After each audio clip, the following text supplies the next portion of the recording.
It goes all the way back. It can go back to college days of how we're here, where we're at today, coming to this new building. And when we owned City Motors, my dad and I, he's been there for years. And then when I got out of college, I went in business with him. And our customers, we couldn't ever help them advance in a car. We had to keep them around the $5,000, $6,000, $7,000 car range because there was no finance companies.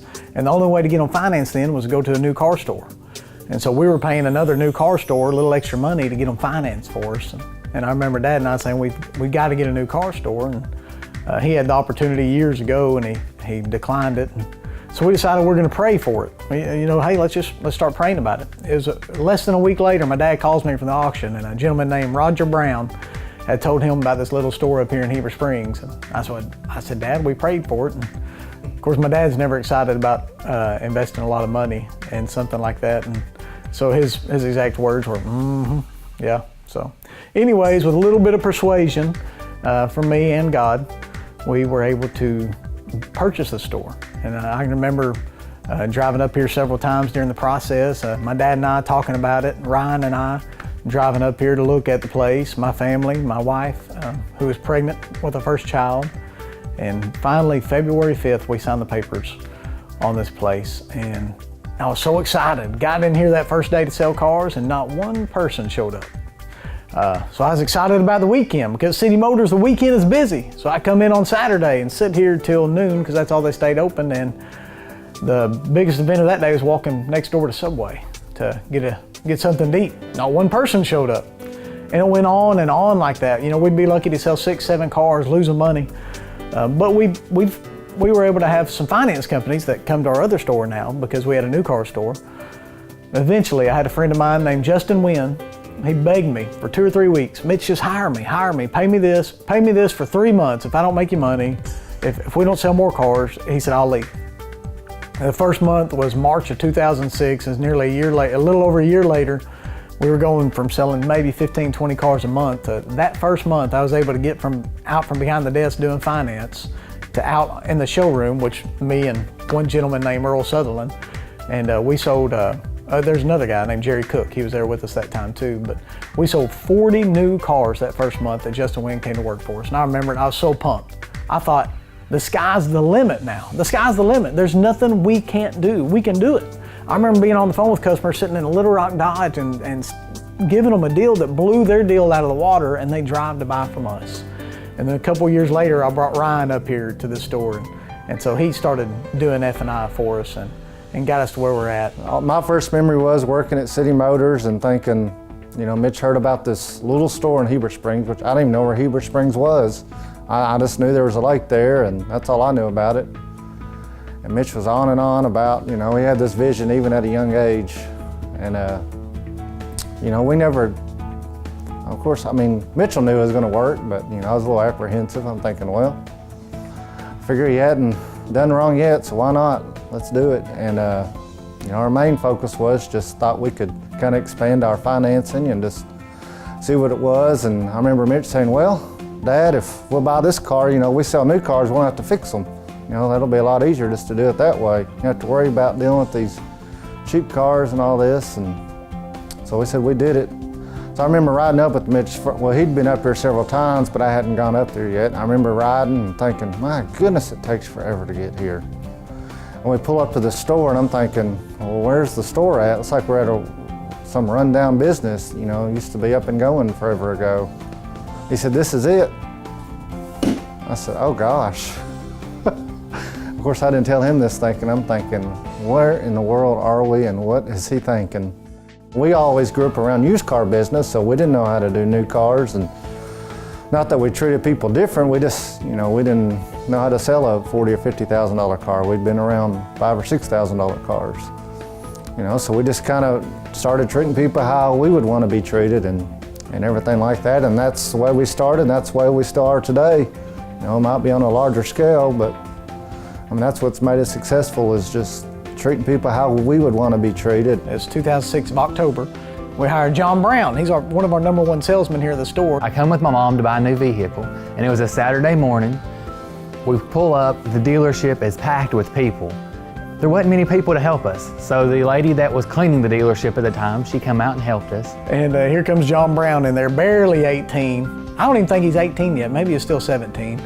But he probably weighed, 98 pounds dripping wet. Timid as all get out, wouldn't hardly look you in the eye, shake hands. And I met Mitch, and he asked me if I would be interested in selling cars. Well, I thought, well, no, I'm young. I don't know nothing about selling a car. Well, he wanted my name and my phone number. he left, and we said, well, we don't think you'll make it, but let's hire him anyways, because we need bodies to talk to people. And the main thing we want to do is just be nice to people. You know, I think these cars sell themselves. We're going to give the best price. People know what they want. We need somebody to be nice to them. And although he may make it a couple months, at least we can use him until we find somebody else. I came in on that Monday and been working here ever since. Well, I originally had just quit a job, and I happened to be at City Motors, and Mitchell walked in and was talking to his parents that one of his workers, the only receptionist that he had, was getting ready to go on maternity leave. He didn't know what he was going to do while she was gone. I said, well, you want me to come up and answer the phone for a few weeks? And he said, sure.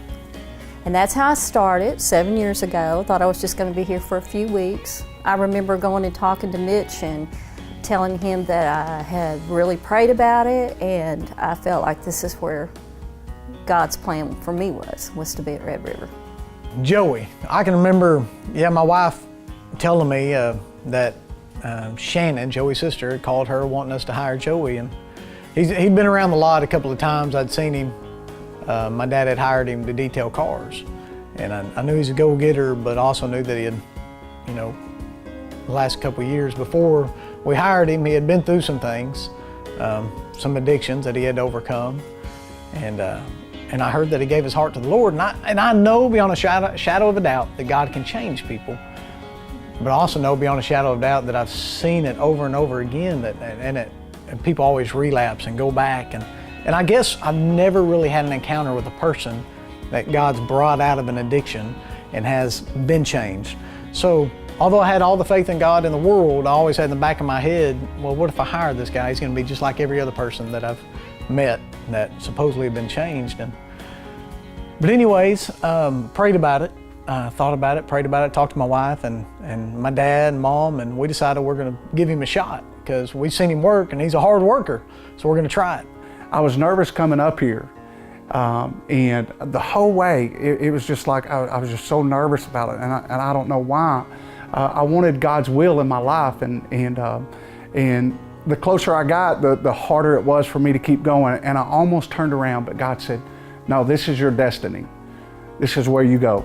This is where I want you to go. This is who I want you to help and be with and partner with." And so I just kept on going, and whenever I got here, Mitch was there, and I was nervous about it, but it was so relaxed. I mean, I could tell it was by divine appointment because everything went so smooth, and it was the best decision I've ever made in my life. And let me tell you, God brought Joey in my life to show me that he can change people, and he does. And Joey's a walking example of that every single day. He came on selling cars, and nobody's been more sold out for God. You've seen people sold out for God and then all of a sudden fall off again, and man, he just keeps pushing. No matter what's thrown his way, and it might be his inability to learn, I don't know sometimes, but no matter what's thrown his way, he keeps chasing God. And he's been a big asset to this dealership. It's one of the best decisions we've ever made. On a test drive, I was scared to death. There was, the paper was in the front windshield. It was a young girl driving, and she was a little scary driving anyway. So we're going around the bypass, and so happenly, I was scared already, and she hits a deer. And after that, I did not want to test drive with people anymore, but you just have to overcome that. Started selling cars here. Mitch told me, he said, whatever you do, if you don't know the answer to something, don't guess at it, just ask me or we'll find out. And I said, okay. It was my first sale, and I was on the new car lot, and there was a customer there. I went and got the key to this van, and I opened the van up and the seats were gone. And I picked up my phone, I was like, Mitch, there's no seats in this van. And of course, Mitch started laughing on the other side and on the phone, and I didn't know it, but it had stow and go, so the seats were in the floorboard. So I didn't really have much product knowledge in, but that was probably the funniest time I've ever had here at Red River Dodge. Oh, I remember we got into it one day because we both have like very strong egos, I guess we should say, and we're a lot alike. And we got into it over something silly, I think about carpooling or something. And I got mad at him and told him what I thought about him, and he told me what he thought about me. He was done with me. I remember he said that he was done with me. And we were so mad. I went out one door of the dealership and he went out the other door, not knowing we did it. We both got in our cars. One went one direction, one went the other. Next thing I know, I'm getting a phone call from Mitch. Where are you and what in the world is going on? You know, y'all can't be leaving at the same time. And I had some few choice words that I called Joey. I remember that. But we love each other. Everybody says, you know, Mitchell always says he doesn't worry about me and Joey because no matter what we do, we always make up and put the business first. He was a great salesman, but I had to teach him how to slow down. I'd say, Joey, you didn't hear a word that customer said because your mouth was open the whole time waiting on your chance to talk. He'd be like, but I said, Joey, just slow down, listen to the customer. And he learned to, and he's got more of a following that people want to follow him because he genuinely cares about the customer. He wants to sell them a car more than anything, but he also cares about him.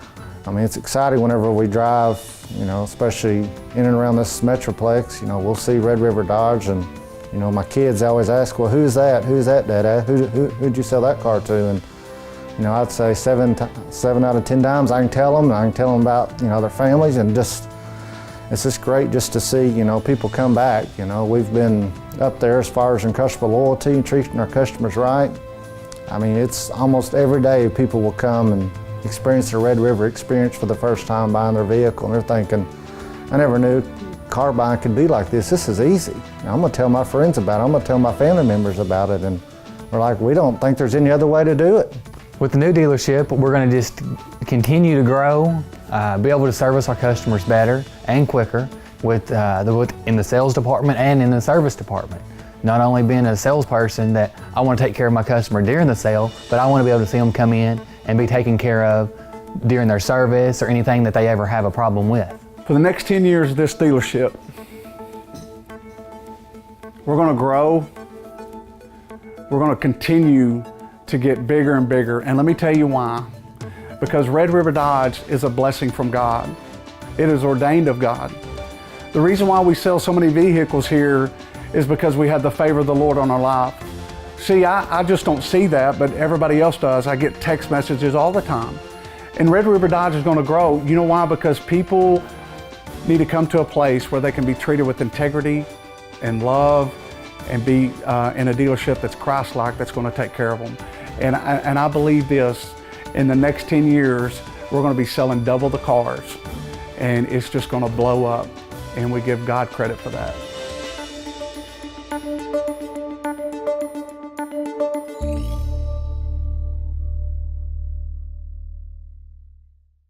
Tell me when you're ready. Is it okay to be nervous a little bit? Mic check, 1 2 1 2. Can I tell the story? Yeah, okay. I feel like I'm being interrogated. And then he kept pushing me. He wanted to be a sales manager. Hold on, I'm getting a phone call. Do you really want me to say? I don't know if I need to say all that or not. You've got to be kidding me. You don't remember that? Thank God that God brought him along. Hold on a minute. Get phone calls from New Jersey. Normally don't try to answer those. I'm out of here. I'm done.